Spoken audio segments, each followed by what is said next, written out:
Welcome to The Sober Effect, a show that looks at the positives of sobriety, the dangers of alcohol, and the many people who are affected by it. I'm Kate.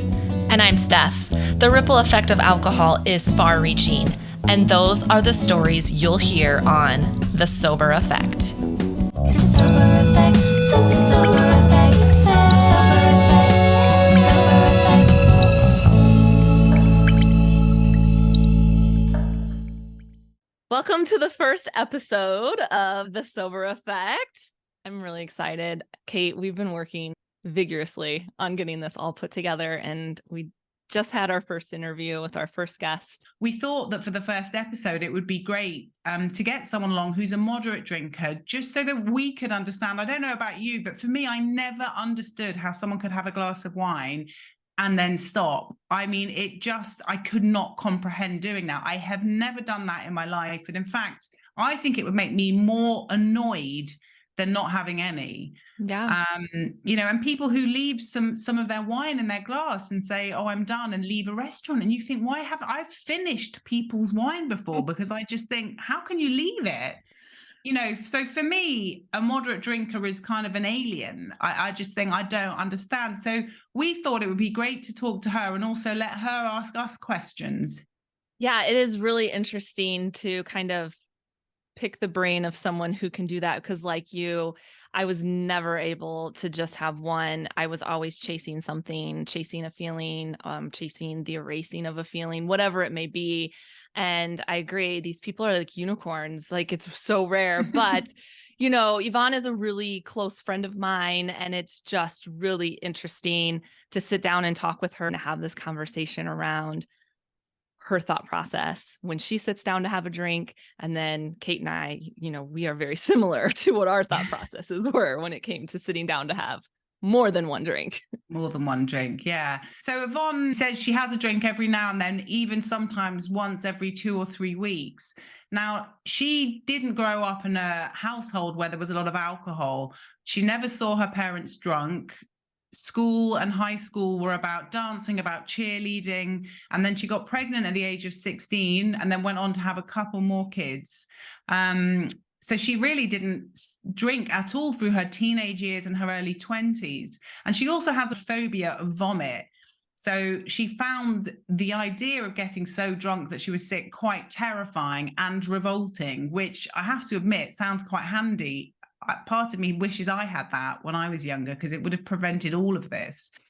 Also, what I found really interesting in our conversation with Yvonne was the dynamics between marriages and drinking, because, hey, you and I have a very similar dynamic where we are both married to men who drink, and now you and I are sober and our husbands continue to drink. Both are trying to be more moderate in their drinking, but it's still something that comes up.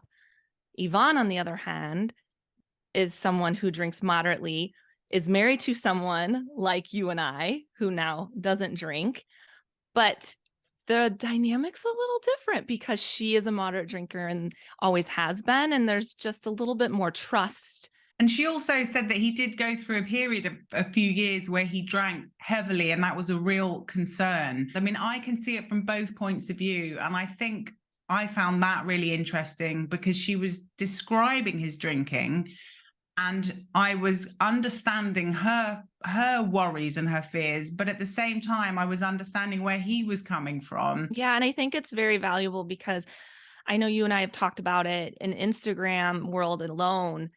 The questions that we get asked and the people, like the biggest fear is, what are my relationships going to look like now that I don't drink? Especially if every relationship you have revolves around drinking. Yeah, I mean, mine definitely have. I've never gone out with a non-drinker because drinking has been part of who I am, who I was for my entire adult life. And I would never have fathomed going out with someone who didn't drink, because what would we do together? Because I would be drinking in the evenings, and if they weren't keen, forget it. It just wouldn't have worked. But that brings up a really interesting question. If it wouldn't have worked when I was a heavy drinker with anyone who wasn't, does it work when you stop drinking if you are still married to someone who drinks? I'm wondering whether those things are compatible. It is such a deep conversation. It's multifaceted. It's a really tricky one. And as you say, it's something that comes up so often in the sober community. People struggling with, I've given up, they haven't. How is this going to work? Will this work? And we don't have the answers, do we, Steph? Because we're in these situations, we're asking those questions. And part of that is why we've set up this podcast. It's to speak to other people, get their opinions, their experiences, so that we can try and understand more about alcohol and who it affects and how you deal with it and the ripple effect of all of this. Right, let's meet Yvonne.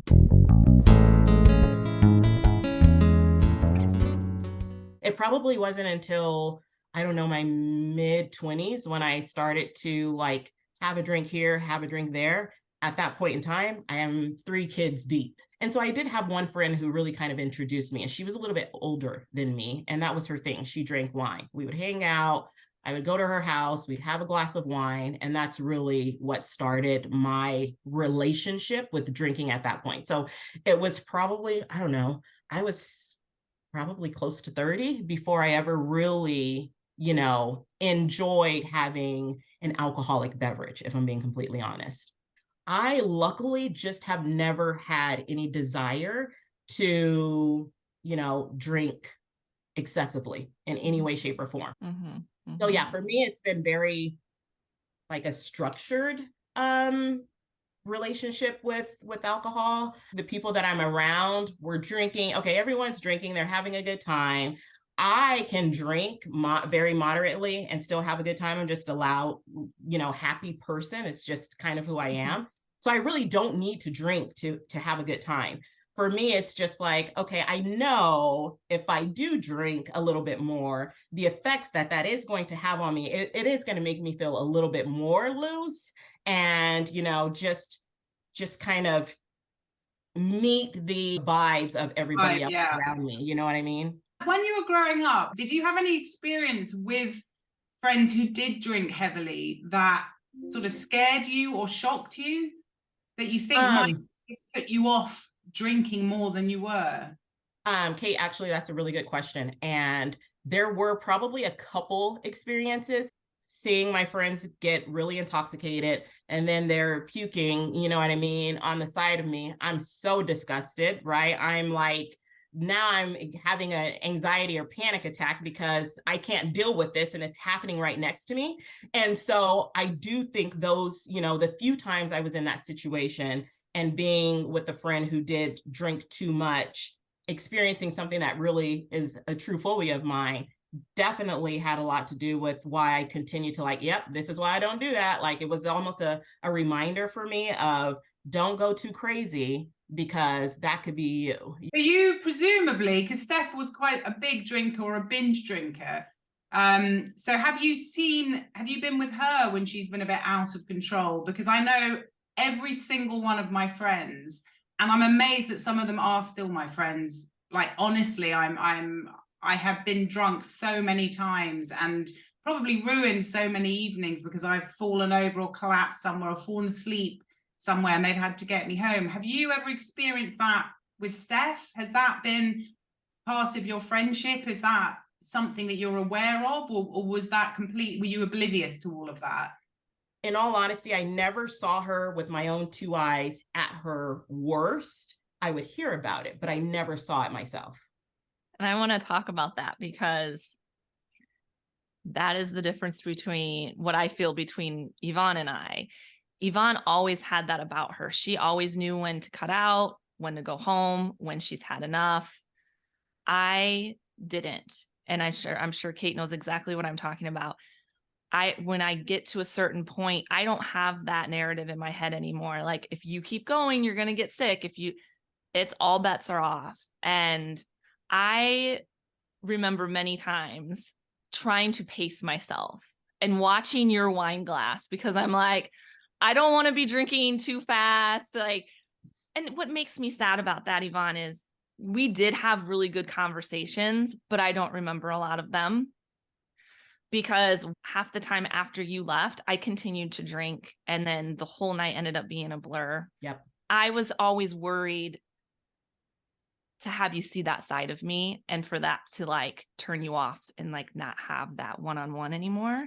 So it's in a That's way, so crazy to hear you say yeah. that. Well, but in a Yeah. way, listening to you say how you Yep. never saw me lose control, and then I'm thinking, yeah, because I never wanted you to. But that's just another layer of my, you know, alcohol use disorder, whatever you want to call it. Right. Like how exhausting to not show up as my true self with someone that I love and adore. It robbed me. Like that's what I love about when we get together now. I remember everything we talk about. I think that has a lot to do with how our relationship originally started. It didn't start based off of alcohol, which I think a lot of the relationships that you had that you Mhm. no longer have today did all, you know, revolve around alcohol. Now, I actually have a question for the two of you because this is something that I think about with that trigger that tells me to stop. I'm a control freak. And I know that if I drink too much, I'm not going to be in control of what I do or what I say. And so I'm curious if that was ever like at any point in either of your lives drinking, did that ever affect or you know, control how much you would drink, when you would drink, what you would drink, or was that just not even an option? Like, did it not matter? I think for me, I drank to escape. My brain is very quick thinking. I'm very creative. I'm constantly thinking. I'm very tidy. I'm very organized. I wouldn't say a control freak, but I'm very independent. I have been since I was a child. I've only ever relied on myself. I know exactly what's going on around me. And actually, I drank to stop that because I was exhausted. I knew I might humiliate myself. I would go into a bar and think I might end up leaving this bar in 2 hours completely smashed and I won't remember anything. And I still went in and downed that first glass of wine because it just became a pattern for me that every night I drank to slow my brain down. It was almost like I needed that peace and I did not care what happened. And I'm still coming to terms with that because it's really sad. It's so sad that I couldn't find a different way to do that because I think brains that move quickly are incredible.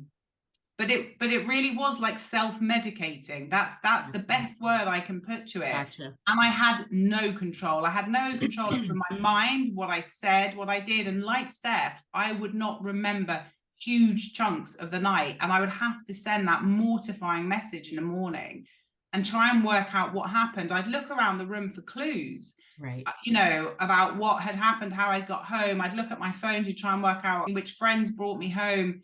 And it was awful, but it wasn't enough to stop me. And that's why alcohol is so scary, is that, you know, I've been hit by cars, I've had awful accidents. And even then I drank again. As soon as I had that one glass of wine, that was it. I was a different person and I could not stop. If I didn't have that first one, I could not drink for a day. But I did end up choosing to have it almost every day for the last 20 years. So Right.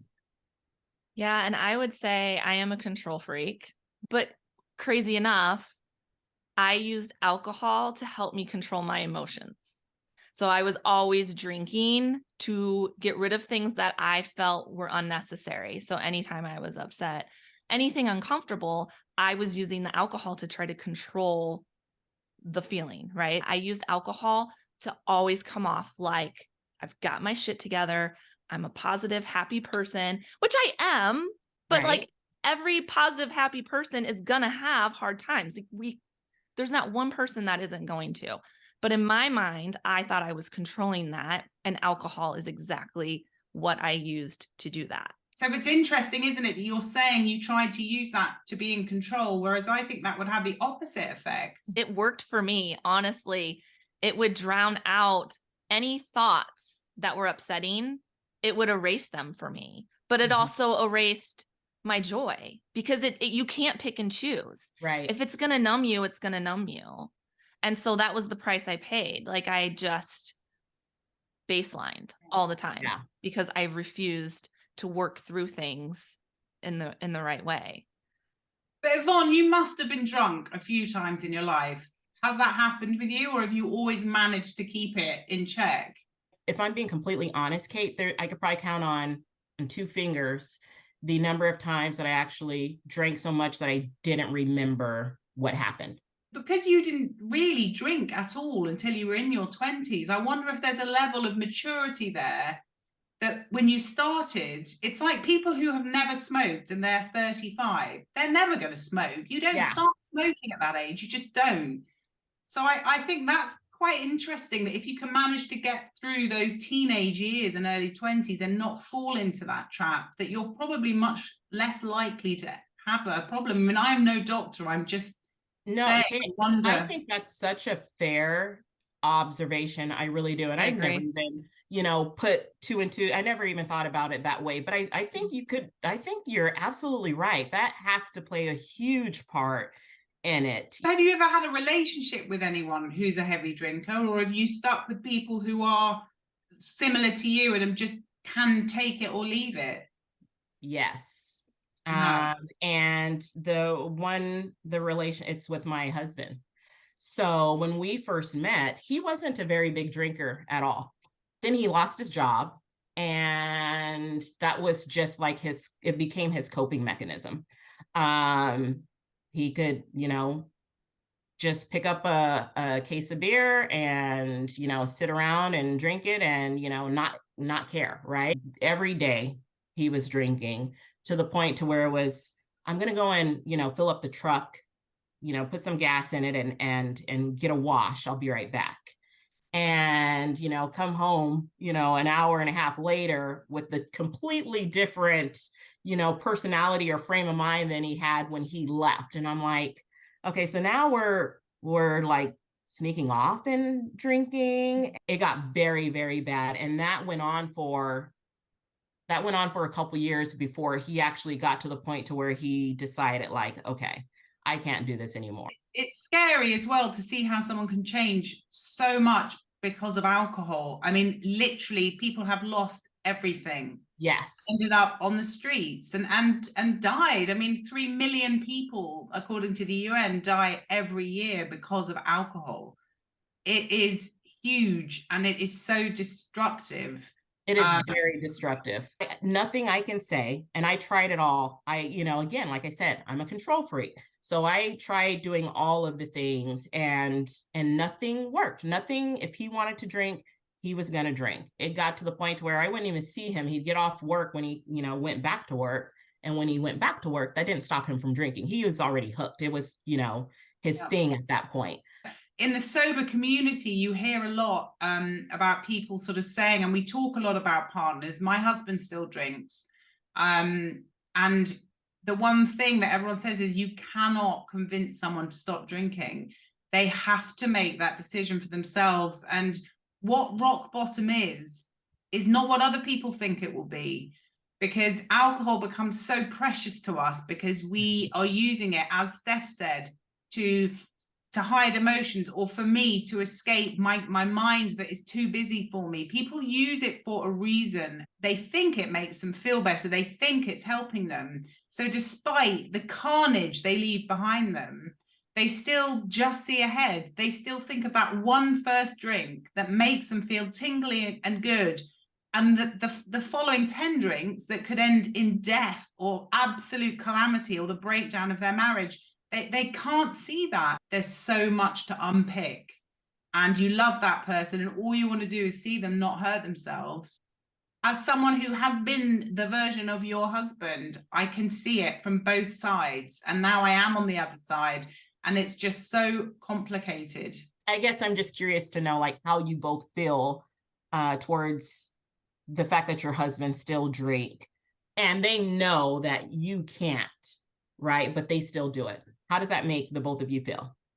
What I've learned is no amount of please get sober with me, do this with me, is going to convince my husband. My biggest fear too, in the journey him and I are on, because he has cut way back, but I don't feel like he's doing it for him. I think he is doing it because he does love me and he knows it's important to me. And the reason I think that is because when he does have an opportunity to drink, he is like, all about it. He's excited and he goes for hours and hours and hours like he used to. I can tell that he misses it. And I think my biggest fear in that is there might be some resentment on his end, because I'm the one who decided to do this. I'm the one who implemented a change in our marriage, because me getting sober has created a huge change. I've changed. And then there's a part of me that is like, what if he doesn't like who I really am? Because I don't feel like he knows that version of me completely, because once again, I used alcohol to just really dull the bad parts of myself and try to put on somebody that, was just in control, perfect wife, perfect friend, laugh at all the jokes, like people please. And I have really found that I don't want to do that anymore. And it's ruffled feathers with other friends, and it's ruffled feathers with my husband. So I don't know, but yeah, I mean, to circle back around to his drinking, all I can do is just set an example and show him how great life can be and how great life is for me now, and hope that he wants that for himself. I mean, I will add, I'm a very kind of frank person. I say exactly what I think, and I think that's the best way through life, because you find people who aren't your people, and you walk in opposite directions, and life is happier. And I have said to my husband, I'm growing and I'm changing, and we have only ever known each other as drinkers, both of us. And now I am becoming someone different. And he doesn't drink in the week anymore, which is a big thing. Yeah. But I think he's definitely changing. It's very rare that one person drinks heavily and one doesn't, and that works. And that is the truth. That's the truth of it. Yeah. Sadly, I don't think they're compatible, personally. Right. I couldn't agree with you more. And I think about my relationship with Stephen, with my husband. That was one of the things that I'm always curious about, because in our relationship, where he doesn't drink at pretty much at all, and I still do like to, have a glass of wine, or, make myself a old fashioned or something like that. And there's no issue. There's no concern with him of me drinking, but I think it's because he knows how moderate of a drinker that I am. So I'm always just curious how it looks in other relationships when one person does drink and the other doesn't. It's trust as well. I think he trusts you not to get hammered and get irresponsible. But some people who stop drinking cannot be around other people who drink. Absolutely. Yeah. And it triggers them. Everything is so individual, and it's that's why it's interesting to talk to other people, because everyone's got a slightly different take on things. And I think understanding that and having the confidence to follow your own instinct and know what's right for you, and say, I am the most important person in my life. And it's not that my children don't matter, but if I'm happy and I'm safe and I'm strong, then my kids will benefit from that.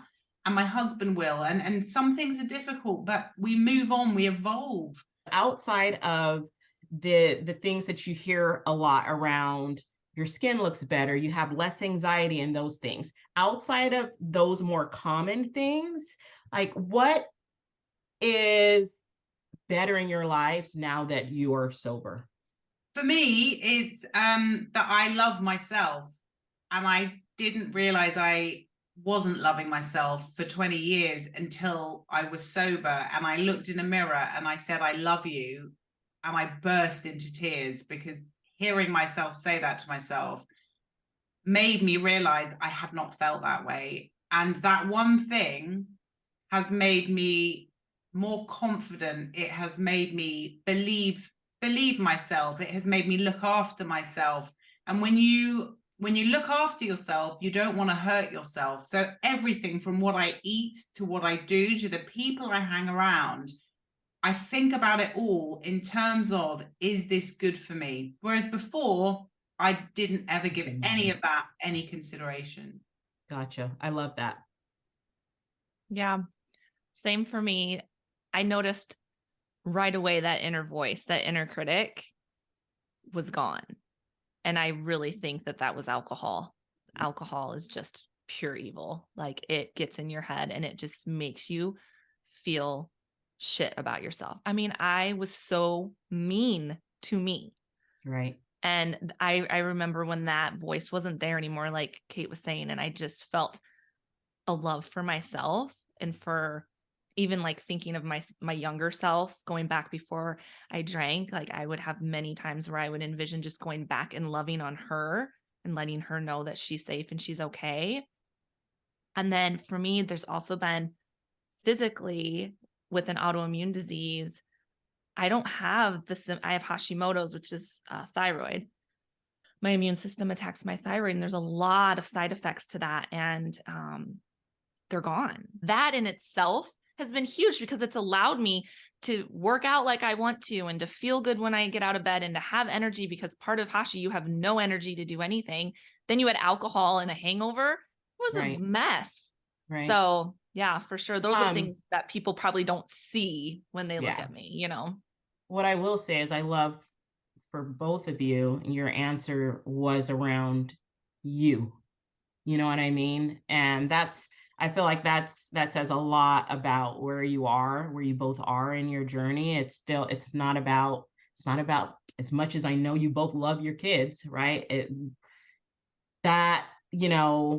Yeah, that's better too. But the first thing for the both of you is, something that completely impacted or affects you yourself. So I've got one last question for you. Yes. And it's to do with because I'm incredibly jealous of the fact that you can have a drink and stop. And I don't understand it because I've never been able to do that. Even when I was 14, I would drink until there was nothing left if I met my friends and try and get some more. Do you think it's something you tell yourself? Do you think you weren't physically addicted? Because I don't understand it, and I would love to have been like that, but I never was. So even when I was young and I didn't have the taste for alcohol, I drank and I drank. And I've always thought, is it my obsessive personality in that I do everything full on? But you sound quite like that you're quite, you'll get, so it can't be that because you're like that as well. What do you think it is that makes someone like you able to have a glass and stop compared to someone like me? And I know that you're not a doctor, you're not going to be able to tell me, well, actually, this is the reason. But personally, what do you think has made that difference? Personally, okay, and I've honestly never really thought about this. I love this question. The first thing that comes to mind for me is like the reason that I'm drinking and the reason that other people might drink. Because for me, I'm not drinking to forget about everything that's happened. So where I got to drink a lot to get to that point. I'm not drinking to numb anything so I don't feel something to where I have to drink a lot to get to that feeling.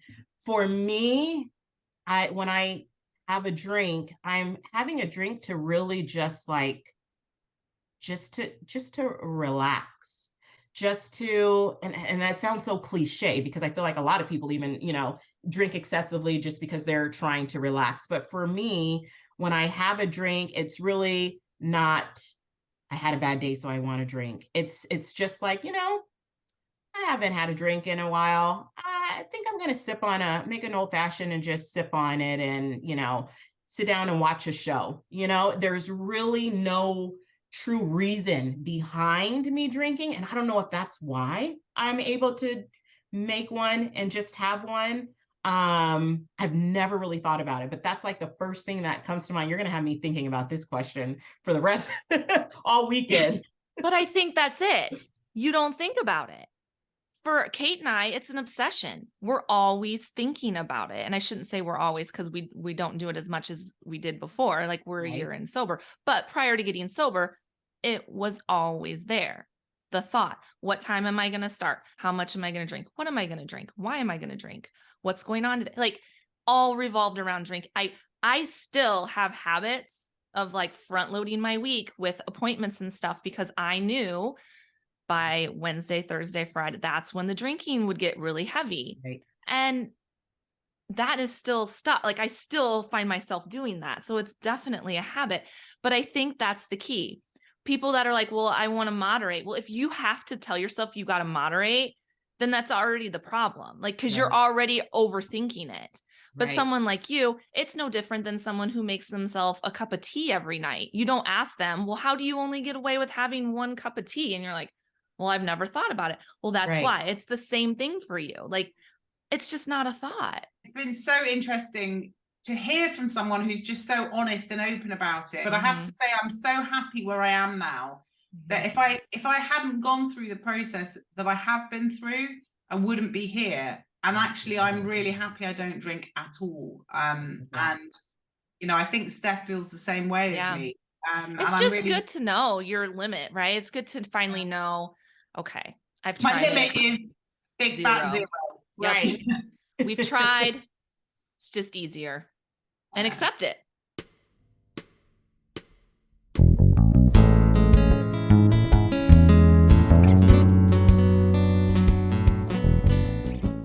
Oh, Steph, I mean, there's so much to think about in what we just heard. I mean, first of all, are we jealous of Yvonne for the fact that she can drink sometimes? It's a tricky one, isn't it? Because in a way I am, and in a way I'm really not, because I don't want a hangover every now and then. I don't need alcohol in my life at all. So I used to be very jealous of people who could moderate, but I'm really not anymore. Do you feel like that as well? I do. And actually, I remember a moment early in sobriety when my mom asked me, do you think you'll ever drink again? Like, is this just to take a break?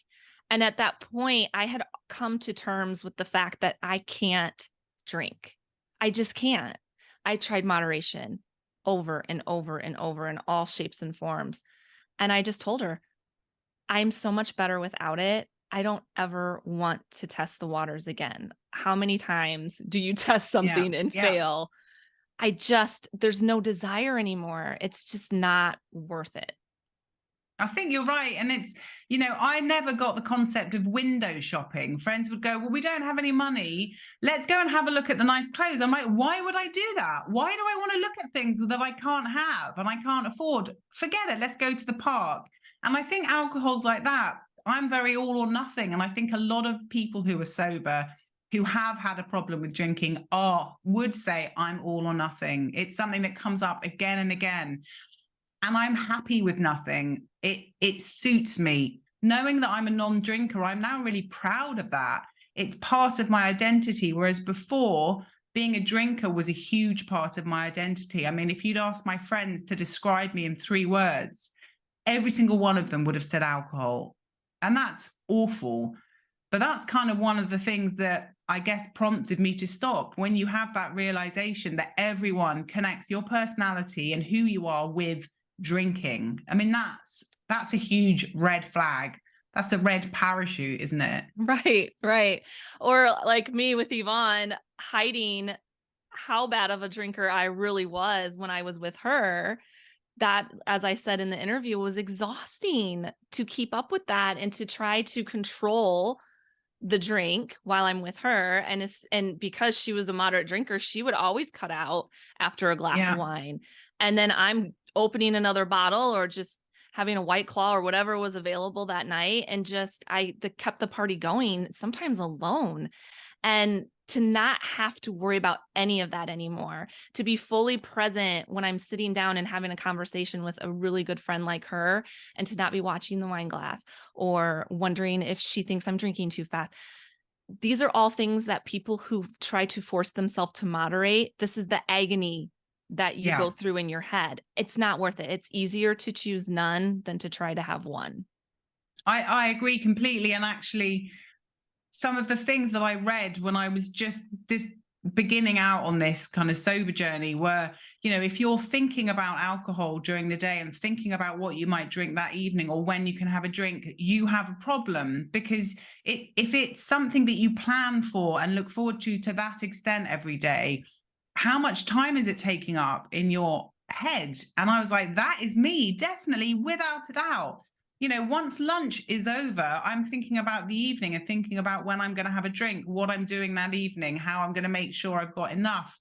Do I need to drive to the supermarket and get some wine because I won't be able to then get in the car after I've had a glass? Things like that. And it was exhausting and it was taking up. So it wasn't just drinking.